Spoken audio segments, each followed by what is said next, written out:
Okay, we'll do this half of the team here. How many times? Okay, that's all you have to do. Good thing I don't.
Thank you everyone for your patience. I'm sorry about all this confusion this morning.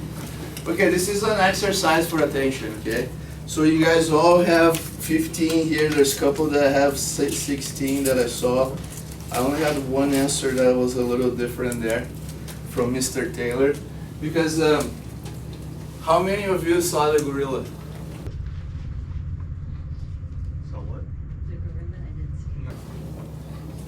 So what? The gorilla, I didn't see. No. Okay, so there's 4 people in the room that saw the gorilla.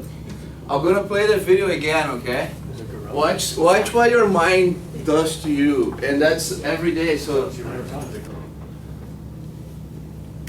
No, Sasquatch. Gorilla.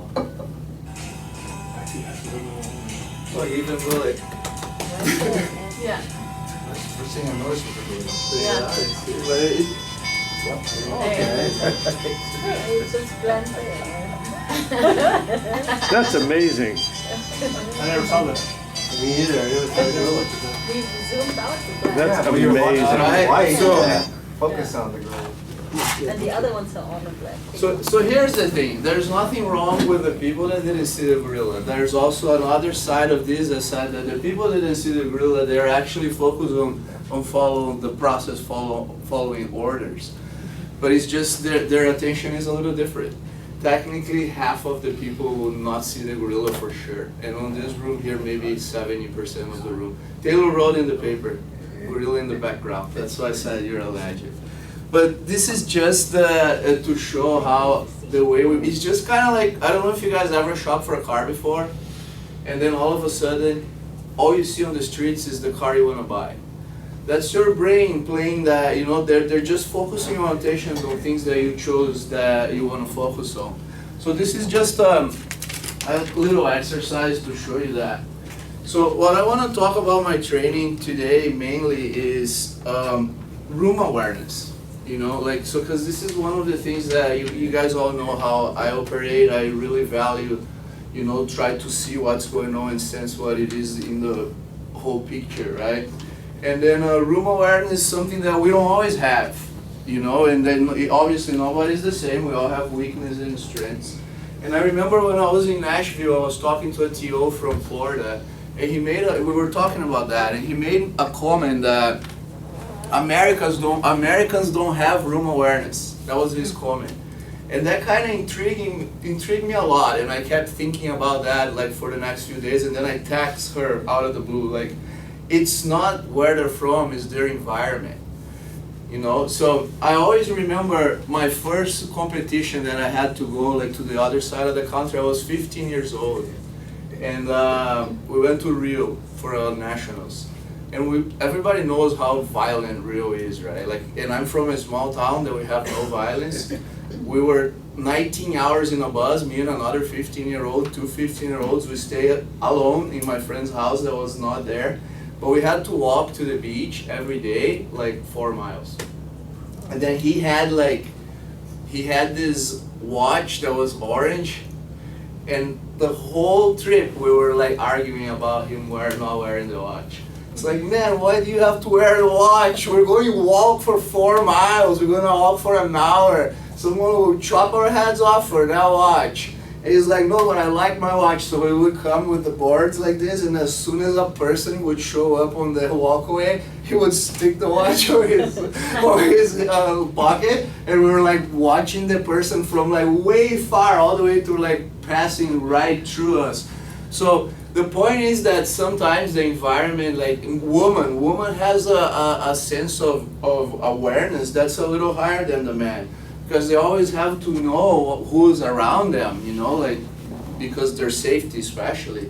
So what I try, if there's one thing that I would like you guys all to take out of my training today, is the desire of observe your customer, of understanding them. You know, if you have the desire to observe your customer and understand them, you can put that into your process. Or in many different ways on your presentation. If it doesn't come natural to you, like a lot of things doesn't come natural to me, you just put into your process. Well, when I do my intent statement, and I go strong with them, and I do my intent statement summary or confirmation, which this is something that I don't want to go into it because Scott did a training last week. But one thing that I think is extremely important is the confirmation of the intent statement. I know you guys all do it, but sometimes I get to the table and they look at me like, what? You gotta do business today? Can I take a picture? Can you print this? Why is that? Well, could be because the client is just playing games, you know, but it could be because you never finish the intent and look at them and say, Derek, are you okay with that? We're not gonna pressure you, but on the end, we're gonna have to have a yes or no. That's what I do for a living. Are you okay with that? If you don't want it, just say no. Is that fair enough? And if that's not happening, they're gonna slide it through, right? So I deviated a little bit, but basically, this is one of the things that I want to talk about today. Is a difference between perception versus perspective.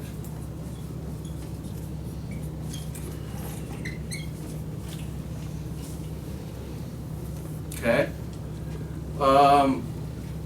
What, Taylor, when you talk about perception, what would you say, like, the meaning of it?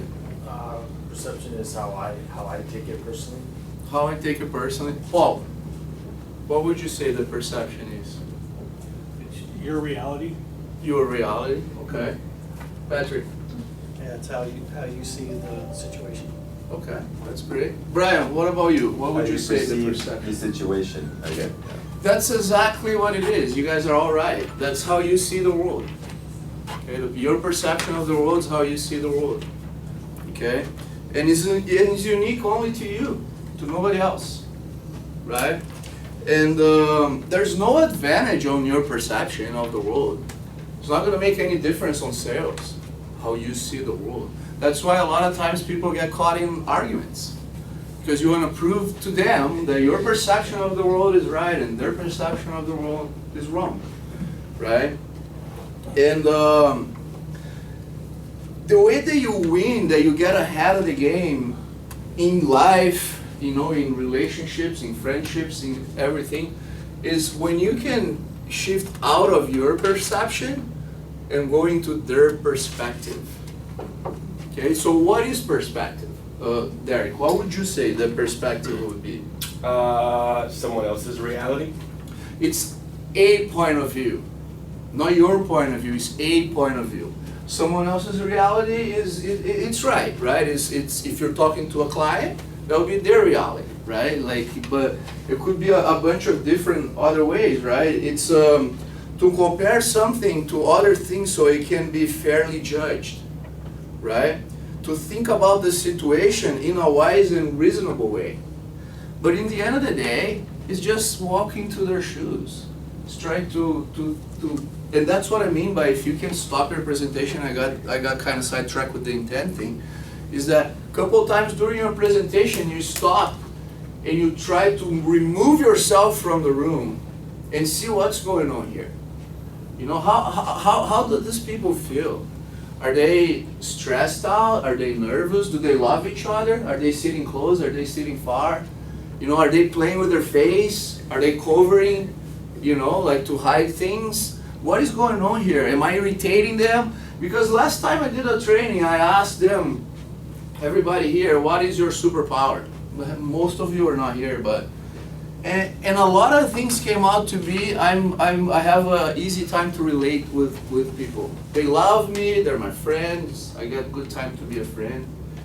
But the real connection only happens when you understand each other. That's when the connection happens. Otherwise it's fake. Because think about the whole thing, right? They are getting $100, they're coming here to see you, and they're gonna be with you for 90 minutes. So they have two choices. They can make an enemy for 90 minutes and pull out the sword and you know, or they can be nice to you with each other and just get the 90 minutes going. So the fact that you feel like they love you doesn't really mean that they're connected to you. The connection will happen when you guys feel you understand each other, right? So it's a little bit different than just like, okay, I want to be your friend. It's more like I understand you, I know how you feel. I feel the same way. That's why on the car business we have that very like typical objection addressed the way you like, oh, I would feel the same way. You know, I know how you feel, I would feel the same way. I would probably be more upset than you if it was me, right? That's a very car business thing to relate to them. Why? Because when people feel that you understand them, that's when the connection really happens, right? So when you can shift from your perception to the perspective of what is important to them, that's when you're gonna have not only the collection, but you're gonna have a tour that's a little more real. And that for me is really the key, because you know, and we've been talking a lot, Paul Stevens, me and I, because trying to find really what, because he asked really good questions, you come see, the questions are good, and then sometimes it's not really working, I'm not there to see. So one thing that we talked about was, well, just try to talk to them as if you're talking to someone you know. No, a little bit less robotic. If I could, would you? Or if I can do that, would you? That a little bit less robotic on that case, because we teach him so much to close, that it kind of became maybe a little robotic. I don't know. We're just trying to understand this whole thing. And then I don't know. What do you think, Paul? Do you think it was better when you came back and started to relate to them more as a human than just follow the guidelines that we've been talking about? What are your? Absolutely, yeah. Do you feel that was an improvement? I mean, I saw you Smoother. getting a deal or Very two smooth. out of it. Smoother flow. So in the end of the day, my main point here is that today for all of you guys is try to relate through empathy, try to understand them, and that will get you the connection that we all need to have a sale, right? The second one, try to observe your client more. You know, a lot of us don't do this well enough, I think, you know. So in the end of the day, that's what matters the most when you guys come see us and you do a debrief and you tell us, or you know, oh hey, they have this, they have a dog. There's a lot of things that when we get to the table, what matters was not passed to us, right? They're upset, or they're this, or they feel that this is not a good value, or they're so closed off. And those are things that we need to know to go into the table and address that. So that's the main thing. I think in the end of the day, if you guys can figure out what they're thinking, that would be like huge, right? And sometimes it's a no, right? And that's one thing that in this business, we should never be afraid of confrontation as far as the no goes for. The no relax people. Think about it, if you're here for $100, you don't want to spend 30,000, do you? That's not the goal, right? Like that is not the goal. So when you tell something to a client and you say, oh, the sky is blue, you like drinking water, and he's like, yes, yes, yes, always. Also back to the car business, the pattern of the sale is getting yes, it's very old school technique, you know. So then on this business, the yes will tense them up. Every yes they give it to you, they will be more nervous because they're feeling that they're going to give you $30,000 and they were here to get 100. So the no on this business will relax them. So when you ask something that, and they tell you, no, don't be afraid of that. That's only going to work on your way. Because you guys have the TOs, and that's the thing. That's the thing. Sometimes we talk so much about, wow, these incentives are going to be so good, or I give you $9 a point, or this is, it's too early because you guys have us. If you didn't have us, I understand you need to prepare the bed so you can lay on it. But you don't need that. You can sell the product full price. Full price. Like this is how much it costs, and I'll tell you, Mr. Customer, why it's worth every penny. Because you know we're gonna come in and do whatever you guys want us to do. You just tell us, well, look, this guy doesn't have that much money, or he bought a bundle before, we've been talking, you know, but in the end of the day, you guys have us for that. So when you get the no, take the no. We're gonna come in and grind for the yes because we're the closers. You take the no. Folks, are you ready to buy from us today? No, I'm not ready because I don't make decisions today. And that's okay, but do you understand? Do you have enough information to make a decision? Take the no. And let us know. Go in and say, look, this guy here, I asked him a couple closing questions and didn't really work. Because you can never underestimate the power of a seed. You plant a seed on their mind and you let it cook, you know. Sometimes people are not gonna agree with you. There's sometimes people never gonna say yes. Sometimes you gotta start writing because they will not say yes, it's their personality.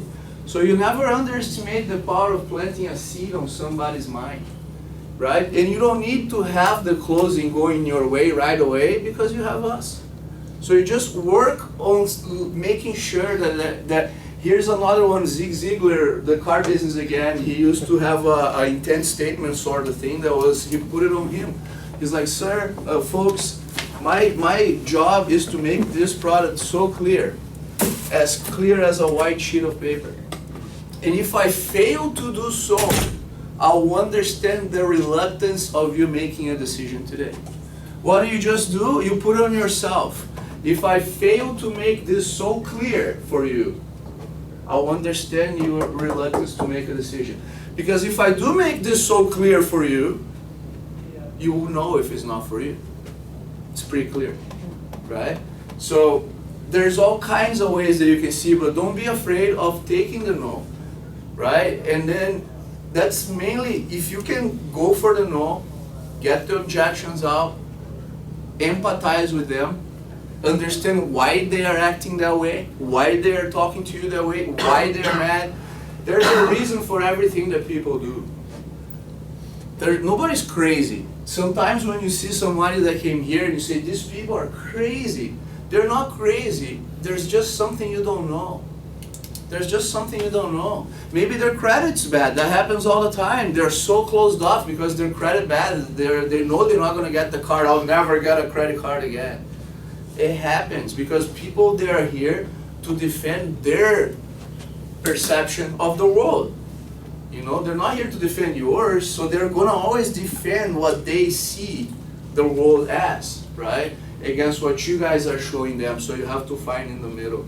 So you don't need their confirmation that you're right with everything you're saying. You just plant the seeds, be soft with them, go for the no, and knowing that there's somebody that's gonna come on the back end and is gonna close the sale and is gonna go for the yes, because you guys got no's. Look, Tiago, all I got from these guys were no's.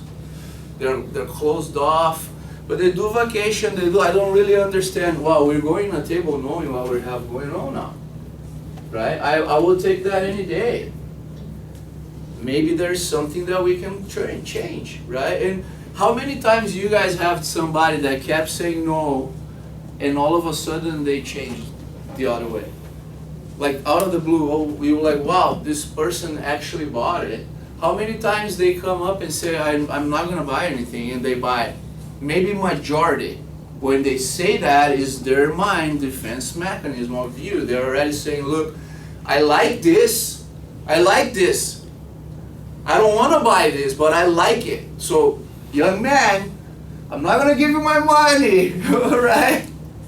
They're just saying to you that they're sellable, you know, when that's happening. I mean, do you guys have anything that I can help you with? Any questions, any objections that you're having hard time to overcome? Anything you want to talk about specifically? Anything that we can do different in our end as in our role as a TO?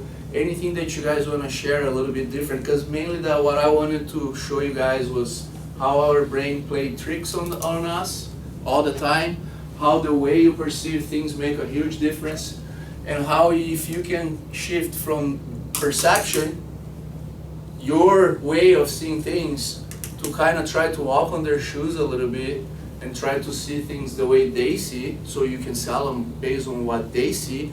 Not only you're going to get more sales, but you're also going to relate with them better without having to go, I'll shine your shoes if you buy from me kind of thing, you know? You don't need that. We're all good salespeople. We work for a good brand. You know, we can sell with strength. And all you need to do with relate is give the message that you understand them, right? Anything else you guys want to talk about, or you think we have another couple minutes that I can help you with? Because I don't do training all the time, so we're here now. Can I help you guys with anything in particular? In terms of, sometimes personally I feel like I can push the customer and I get the no out of them, but because you're so good at it, when do you let it go? Like, okay, you get their no, meaning if it's early, obviously I'm not gonna push, or I'm dead. Tiago, I'm dead, I'm half hour in, I already went, kind of thing. So I guess my question is, when you're trying to get objections, you wait to battle them until later, right? You're not gonna. Sure. So it's a really good question, and a little complex on how to answer in a sense that, well, first, the no is also verbally is only the 30% of the message. So there's all kinds of no, including like there is the guy that gives you a 5 and he's a 8. There is a guy that gives you a 8 and he's a 5. Again, right? Their perception of the world. But keep in mind, when you're addressing an objection and you're pushing, right? They already have that on their mind.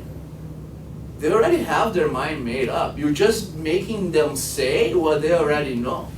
So if you don't, well, they're not going to tell you, and you're going to feel that you're not pushing too hard and you're okay, but you're not, because they're thinking, and sometimes even their face is like, yeah, right, It's like they're not. So you want to do this business is a lot about hot and cold, right? You go analytical and you put it away and you go emotional. An analytical person is the number one that you need to do that. The engineer guy, you have to give them a little information so they don't feel that, you have to feed their analytical mind. You gotta feed it a little bit, like Nico would say right there, because engineer. You feed a little bit them with information, but then you take right out and you run away. You say, look, this is not why you buy, Nico. You buy because you have a 5-year-old kid that in the next 10 years she'll be an adult and you leave the house. You don't want to just, so if money is all you care about, you wouldn't be in Hawaii here spending $200 a night every time you sit down for dinner. Right? So you take it away, you go emotions as you go and give it back, but you're spending back the money there anyways, right? You spent $5,000 last year, that's $420 a month. Boom, and then you're like, but this is better, it'll give you more quality. So hot and cold, so going back to the no, this is much, everything about this business is that way. You push and you back off. You push, you take away, and then you give it back. You can't just say, oh, this is not for you. We had a Romeo, Romeo was the coolest guy who used to work here with us. And he used to tell them, cabron, this is not for you. And then he would stop right there, man. He would not give it back to them. He would just say, this is not for you, and stop. I'm like, Romeo, you gotta give it back to them, man. It's not for you, but if you wanna change your life and start traveling with your kids more and have a more balanced life, and this is not for you, but if you guys like to vacation, this is you cannot just stop, cabron, this is not for you, and move away, right? So, again, right, the hot and cold, the no is the same thing. you're not gonna keep drilling them with a jackhammer until it collapses. You're gonna go in, you're gonna ask, try to figure it out, and then back off, and then you go again, right? It's just like my friend said. I think I said in a training the other day. My friend said that to me about a woman one time. That woman is like a big bucket full of water all the way to the top that you're hugging like this. If you pull too hard, it overflows you. If you push too hard, it overflows that way. You have to apply just the right amount of energy to keep the hot water level, right? The owner is the same thing. It's just like when sometimes you gotta push them all the way until they're almost collapsing, upset and mad, and then you stop and back off. Then you go again, right? And that's basically what it is. But they know it's already on their head. They already know what they're thinking, right? You're just trying to get it out of them. Yeah. Right? Make sense? Any other questions? Anything else that you guys want to talk about? Call it a day? Yep. All right. Okay, real quick, but thank you very much, Thiago, for coming in. Yeah. Thank you. Because I didn't see that grill up myself, so that was excellent. Okay. Thank you, everyone. Thanks for coming in. Thank you. That was nice. Let's get it. Well, you're welcome. Enjoy it. Yeah.